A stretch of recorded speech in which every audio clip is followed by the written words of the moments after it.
Hey, it's Jake, and in this video I'm going to talk to you about something slightly different than normal, and that's freelancing. I actually have 5 freelancing tips that will help you get more clients, keep those clients, and even get higher paying clients. And I'm doing this in collaboration with my friend Haley over at Motion Hatch. If you're not already familiar, Motion Hatch is filled with resources for motion designers who want to be freelancing and building their own business. And over on the Motion Hatch YouTube channel, Haley is going to give her 5 top tips for motion designers going into freelance. So check out that video as well once you're done with this one. And between our 2 channels, we're going to be giving away some great prizes. So stick around to the end of this video to learn more about that and how you can be entered to win them.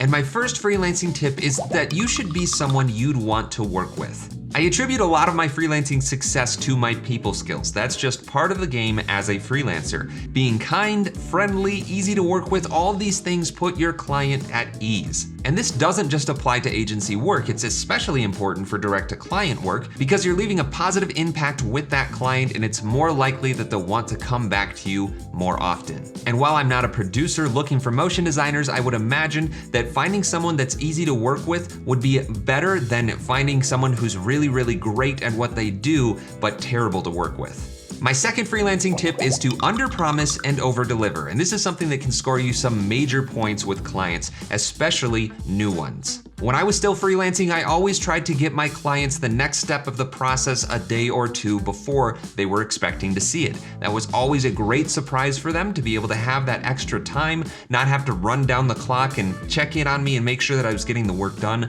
I always tried to ask for as much time as possible and then do the work as quickly as possible. I was told multiple times by regular clients that having a freelancer that they could depend on to actually do all of the notes and get them done on time was invaluable. They knew they could depend on me to get that work done and to have it done on time. If you're like me, then the thought of turning something in late is completely unacceptable, but that actually happens more often than you'd think in our industry.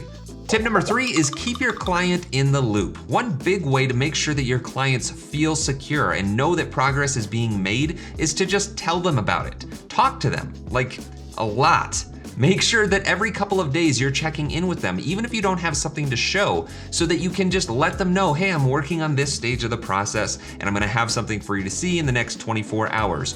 Or if the ball is in their court and you're waiting for a response from them, don't let more than a day or 2 go by before you follow up with them so that they know you're in this and that you are wanting to keep on track, you wanna keep the schedule moving, and just to make sure that everybody saw what they were supposed to see when they're supposed to see it. And if anything ever does go wrong, which absolutely will happen, make sure that they know about it. If part of the schedule needs to shift and you need an extra day or 2 to complete a stage of the process, let them know as soon as you find out about it. As long as they're kept in the loop, they're going to feel a lot more trustworthy of you and that you're actually managing this time well and that you're gonna get the job done. Tip number 4 is don't say yes to the jobs that you should say no to. And this is almost completely unavoidable, especially if you're just starting out as a freelancer. But it is something that we all have to learn. When I quit my job to go freelance, I said yes to absolutely every single gig that came in because I was afraid that I wasn't gonna have work the next week or the next month.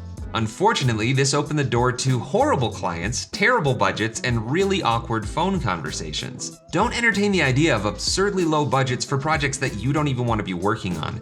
Chances are, if you feel some red flags at the initial conversation with a client, they're not somebody you want to be working with. And while I know how hard it is to say no when you don't know when the next job is going to come up, investing all of that time and energy into something that doesn't pay well or is just a time suck is not going to be beneficial for you in the long run. And finally, tip number 5 is get used to saying, let me think about that and get back to you. I would get really nervous when talking to my clients over the phone and they would ask me a question like, how much would you charge for this? That nervousness led to me just answering on the spot, really instinctively and without putting enough thought into that number. And that's something you never want to do in any form of communication. Fortunately, most clients and producers, or at least the good ones, understand that you don't just have a price sheet that you can pull from and give them an answer to that question on the spot. They'll understand if you want to have some more time to crunch the numbers and give them an accurate budget. So anticipate that question when you're on the phone with a client and be ready to give them the response, let me think about that and get back to you. Those are my 5 freelancing tips. I hope that they were valuable to you and that you learned something in this video. They've been very valuable in my freelancing career.